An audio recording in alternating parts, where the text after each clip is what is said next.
Hello everyone. As I finished editing up this video in the week of February 20th, 2022, the Russian Federation launched a full-scale invasion of Ukraine, and while at the time of this video's publishing, it's hard to say exactly the number of fatalities, casualties, injuries, or general destruction this has wrought, no doubt it is going to bring about a great deal of suffering to the citizens of Ukraine. So I ask you that if you can possibly provide any assistance, to please give to the International Committee of the Red Cross for Ukraine. They're active on the ground, they are assisting civilians and those who have been displaced by the fighting as best as they can. Thank you. And just past the 100-year anniversary of the global conflict known as World War I, this has resulted in a great deal of media attention. From popular movies to video games, there was a renewed interest in the war to end all wars, as H.G. Wells would describe it. What has received less attention in this centennial is the aftermath of the war and the peace that followed. It is true the Treaty of Versailles has made its way into the historiography of World War II, usually being cited as a root cause, but what is given even less coverage is the effect that the Treaty of Versailles had on the wider world outside of Europe, in particular in the regions of the world under foreign domination. This video seeks to give a short overview of the impacts that the end of World War I and the peace conference that accompanied that end had in the world outside of Europe. Much of the research from this video comes from the work The Wilsonian Moment, Self-Determination, and the International Origins of Anti-Colonial Nationalism by Eraz Manela. So please stick around.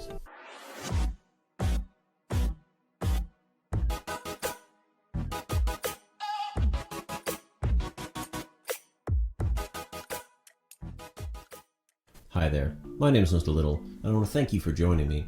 I hope you and your family continue to be well and safe during this time of COVID-19.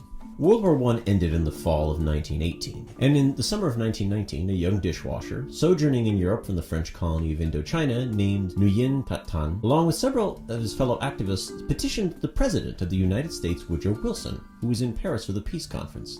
Their petition was to ask the President to allow the people of Vietnam to determine their future free of French control. This petition, however, was not received by the President. Maybe that changed everything. Maybe not. That student is more commonly known to Americans as Ho Chi Minh. Now, Ho Chi Minh was already somewhat disillusioned with the rhetoric of the US President and leaning more towards the future of the revolution underway in Russia. The Vietnamese activists were not alone in thinking that 1919 might be their moment. People around the colonial world yearned for freedom. From West Africa to India to the South Pacific, they were seeking to take their destiny into their own hands. But why now? What made 1919 such a special moment in time? World War I was a devastating conflict, but the war did more than just kill young men in Flanders fields.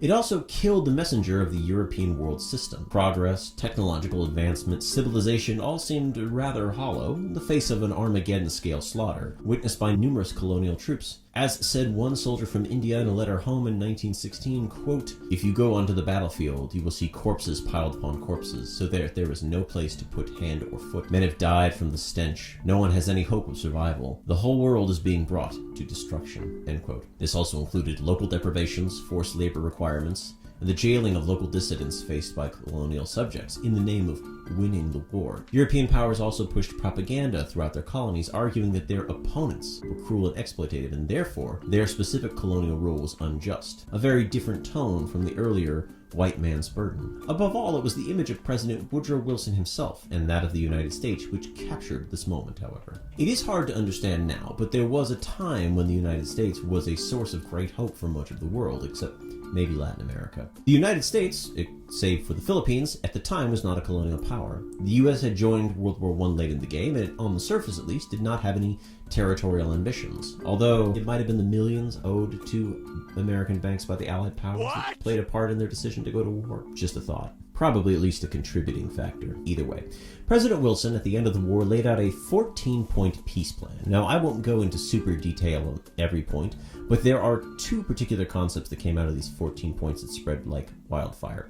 One is called self-determination, or that the peoples have the right to freely choose their sovereignty and national political status with no external interference. Points 5 through 13 reinforce the idea of self-determination, or a people's right to choose who governs them. Though the word self-determination was never actually used in the 14 points, it was nevertheless a major takeaway.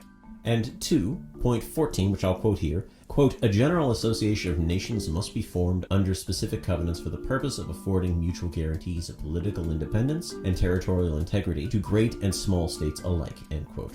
This association would become known as the League of Nations, and it was the dream of President Wilson to forge a place where nations could meet and hash out their differences and settle disputes to prevent a future war like the one that had just ravaged the world. Now, Wilson was an idealist, and he received much criticism in his own time and from historians since. These ideas, though, sparked a fire of the peoples of the colonized world. They should be free to determine their own futures, and that there would be an international body where they could take their grievances and protect their territorial sovereignty. With the leader of the most powerful country in the world seemingly on their side, the colonized people had hope. This was the Wilsonian Moment. Of course, I'm obligated to inform you as a responsible content creator that this story is not as simple as it may seem. Obviously, I'm not implying that Wilson single-handedly sparked a year in revolt. There were numerous political and social movements towards self-determination or freedom even before World War I, such as the Waft movement in British-occupied Egypt, or the Swadeshi movement in British-occupied India, or even more militant acts such as the battles of the Righteous Armies in Japanese-occupied Korea.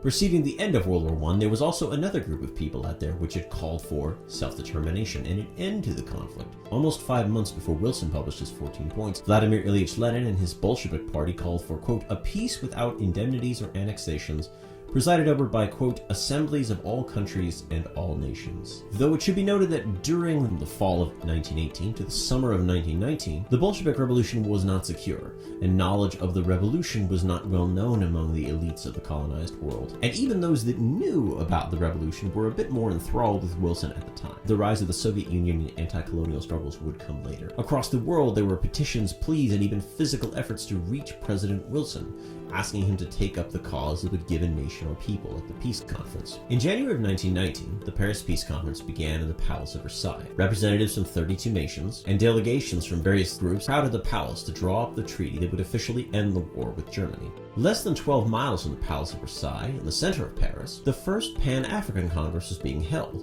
with representatives from across Africa and the United States and the Caribbean, including America's very own W.E.B. Du Bois. One of the goals of the conference was to draw attention to the issue of African colonies that had been held by Germany. The conference and its members demanded that the League of Nations rule these colonies to avoid their future exploitation by imperial power. Now, if this conference was going on literally next door to the Palace of Versailles, what might have been going on in the rest of the world? One of the sites of unrest and demand for recognition was that of British-occupied Egypt. Though the British ruled the country militarily since 1882, they still needed local administrators. Enter Syed Zaghloul, who worked at various ministries and departments in British-occupied Egypt. Zaghloul had long been active in the Egyptian nationalist movement, demanding more rights and political freedoms under British rule. Only 2 days after the armistice was signed, Zaghloul and other groups of nationalists went to see the British administrator, demanding the right to attend the Paris Peace Conference as a delegation. The British administrator immediately said no, but Zaghloul and his followers, now called the Waft or Delegation Party, would not be stopped. Pamphlets circulated throughout Cairo calling for the British to leave and to respect Egypt's right to self-determination. The Waft Party leadership even composed a telegram to be sent to President Woodrow Wilson upon his arrival in France for the peace conference. Quote, to the chief of the great American democracy who left his country in order to bring about a durable peace based on equal justice for all, guaranteed by the Society of Nations, we submit the cause of Egypt, which is subjugated to foreign domination that Egyptians unanimously reject. Long live the United States. Long live President Wilson, end quote. What also infuriated many Egyptian intellectuals beyond British intransigence was who, in fact, was attending the Paris Peace Conference. In particular, the Arab delegation from the Kingdom of Hijaz, that is, the Arabs who had fought against the Ottoman Empire on behalf of the British. If these Arabs were allowed to demand a degree of self-determination, why were Egyptians not allowed this? Zaghloul and his Waft delegation tried again to get permission to attend the peace conference, and led protests in the streets to draw attention to their cause. But the British authorities instead simply arrested them and exiled them to the island of Malta in the Mediterranean in March of 1919. This arrest sparked a series of protests, which culminated in what is known in Egypt as the 1919 Revolution, a year-long movement of mostly nonviolent protest against British rule, where Egyptian men and women took to the streets to demand the right to determine their freedom free of the British. This resulted in Egyptian independence in 1922, which the British withdrew from everywhere except the Suez Canal zone. But Egyptian activists were not the only one being stonewalled by their British rulers. In India, too, attempts to appeal to President Wilson and attend the conference were being stymied by colonial administrators. Activists in India had long been pushing for more self-rule or home rule. This had been the founding principle of the Indian National Congress in the late 19th century. Their goal had been to get more Indians into the administration, and they had adopted a policy of what might be called loyal opposition, never questioning the British Raj itself, but seeking more rights within it. This did not mean there were no protests. The Swadeshi, or self-sufficiency movement of 1905, sought to weaken Britain's economic domination by reducing the purchasing of British imports. However, even in the midst of World War I, the Congress only advocated a demand for home rule, not full independence. It was the injection of Wilson's ideas into India which began a subtle change. The pro-Congress publisher, Ganesh & Co., put out a pamphlet in January of 1919, entitled President Wilson, the Modern Apostle of Freedom. This was the first of many publications which spread the ideas and the profile of President Woodrow Wilson throughout India. Because of their contribution to the war effort, that is, almost 2 million soldiers and logistical support staff, British India was granted a seat at the Peace Conference. In 1918, the Indian National Congress nominated Bal Tilak, one of the leaders of the Swadeshi movement, Syed Hasan Imam, then the leader of the Indian National Congress, and some lawyer named Mohandas Gandhi to attend the Peace Conference. According to the Congress's 1918 meeting resolution, quote, "In view of the pronouncements of President Wilson, Mr. Lloyd George, and other British statesmen, that to ensure the future peace of the world, the principles of self-determination should be applied to all progressive nations, India should be recognized as one of the progressive nations, to whom the principles of self-determination applies." Indian intellectuals were responding to the fact that India was not considered a progressive nation, despite the fact that much smaller countries like Serbia and Belgium were considered progressive nations, despite being much younger and much smaller. Despite their declaration, the British instead picked their own delegations. A local Raj named Ganga Singh and an administrator, Satyendra Prasanna Sinha, to attend the conference. Now, interestingly enough, Sinha had actually been the president of the Indian National Congress in 1915, but he was thoroughly involved in the British governance of India and apparently said very little on India's behalf at the conference. While India at least got some representation, however symbolic it might have been, the independence movement of Korea struggled to have its voice heard. The former Kingdom of Korea, consisting of what is now North and South Korea, had been under effective Japanese occupation since 1905, and was directly annexed to Japan in 1910. Now, the United States in particular owed a special debt to the people of Korea. The U.S. Joseon Treaty of 1882 had a clause which promised assistance to Korea in case of aggression, which later President Theodore Roosevelt in 1905 had simply ignored, claiming that if Korea could not protect itself, it did not deserve U.S. help. It's funny he didn't take such an approach to the German invasion of Belgium during World War I, which he vehemently opposed and said the U.S. should intervene in. Koreans, both in Korea and abroad, had been trying to find a way out from under Japanese rule for years. In 1907, then-reigning Emperor Kujong sent delegates to the 1907 Hague Peace Conference to make a case for Korean independence. This was a massive diplomatic embarrassment for the Japanese Empire. In response, the Japanese forced the emperor to abdicate. Still, President Wilson's message was inspiring, especially among the Korean diaspora throughout the U.S. and China. Syngman Rhee, future leader of an independent South Korea, upon hearing of the armistice, immediately sought passports to attend the Paris Peace Conference. He and other Koreans in the United States petitioned Wilson to attend the conference, pointing out that Koreans were a people and entitled to exercise the right to self-determination. Rhee and his colleagues, however, were not able to get to the conference as they were denied passports by the U.S. government. However, things in Korea itself were also moving very quickly. In January of 1919, the former Emperor Kujong died, and while the circumstances of his death are still disputed, it was widely believed that he was poisoned by the Japanese. It was at this moment, when the country came together to grieve and mourn the death of the emperor, that a group of Korean independence activists unveiled the Korean Declaration of Independence, which had been in the works for some time. Now, like the American Declaration of Independence, it laid out a series of grievances against Japan, but more than that, it also references the feeling of the moment that change was possible. From the declaration goes, quote, "Behold, before our eyes, the days of force are gone, and the days of morality are here. The spirit of humanity, nurtured through the past century, has been casting its rays of new civilization upon human history."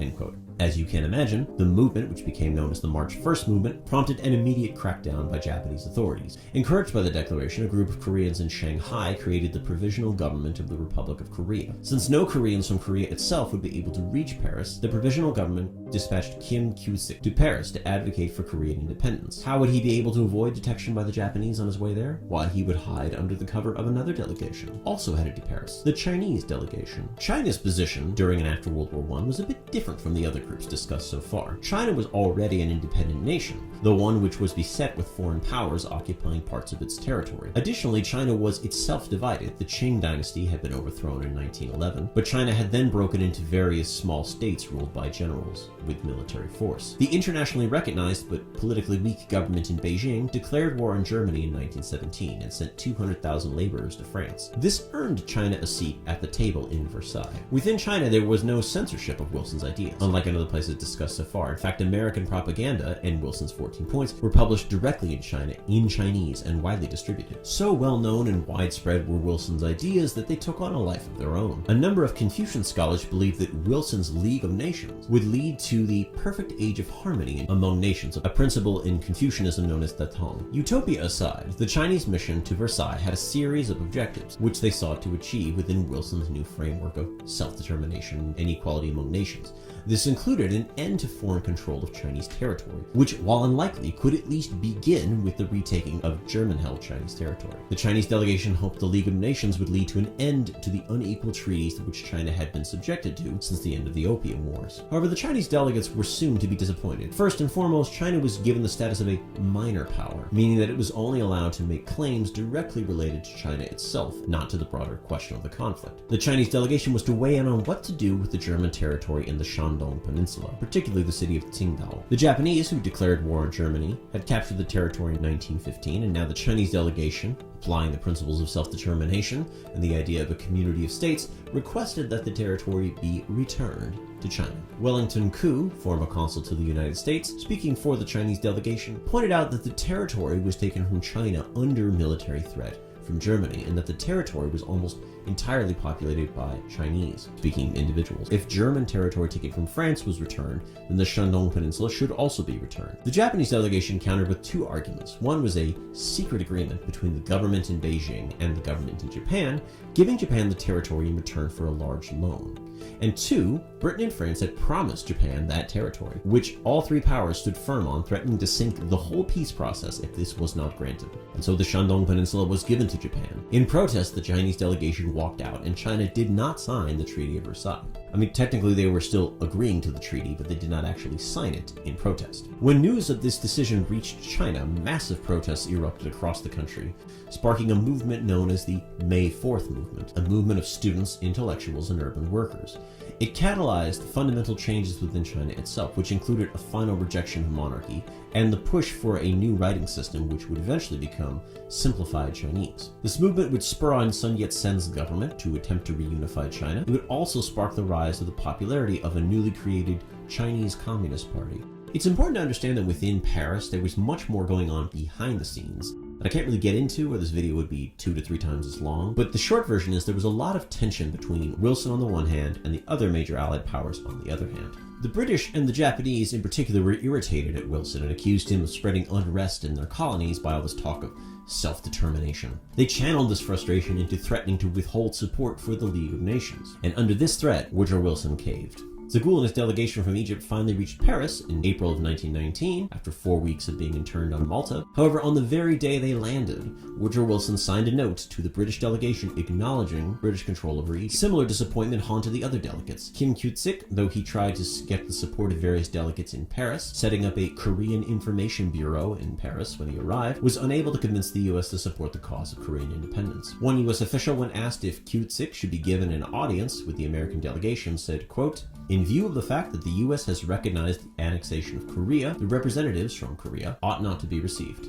End quote. Unable to reach Paris, Syngman Rhee in the United States tried to get a public relations campaign going to gain support for the cause of Korean self-determination. This included letter writing and helping to organize the first Korean Congress in Philadelphia, which also happened in April 1919. This published materials and sought to support the ongoing March 1st movement in Korea. Oh, and he took a photo sitting at George Washington's desk holding the Korean independence flag. Hardcore flex. And the Indian nationalist Lala Lajpat Rai, who had been in the US during the war, building the case for Indian independence, independence, even got a 32-page indictment of British rule over India discussed in the US Senate in October of 1917, before the war itself was even over. Yet all of this seemed to come to naught. No meaningful changes in the United States or any of the other great powers' foreign policy from before the war, and therein perhaps is the ultimate verdict of the Wilsonian moment. The reality is that the politics of the great powers were concerned with strategic interests above all. Self-determination was limited to Europe. Realistically, President Wilson was much more concerned about getting the League of Nations created than what he had to sacrifice to get it. On the question of self-determination, most of the evidence points to the fact that the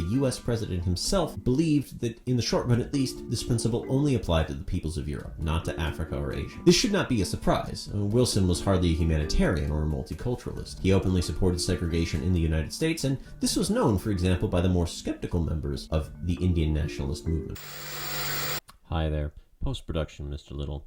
I want to quickly make a note that I think my presentation of President Woodrow Wilson's inability to make effective change or the desired outcomes of the four movements mentioned in this video is a bit reductive. Yes, President Woodrow Wilson is what we would call today a racist. His actions reflect this. However, he as a politician was also hemmed in by the great power politics of his time. He couldn't very well alienate the British or the Japanese, and even he himself was aware that he might be overhyping his own abilities. The book mentioned at the beginning of this video opens with a recollection of President Wilson, fretting that he may have given the world too much hope with his 14 points while he was on his way to Paris. And it is worth noting, as the book does, that the very last speech Woodrow Wilson gave before the stroke that incapacitated him, he hinted that in the future, India might be able to join the League of Nations, perhaps as an independent country. I want to make sure I don't present an overly simplified picture of President Woodrow Wilson's political limits during the Wilsonian moment. Okay, back to the video.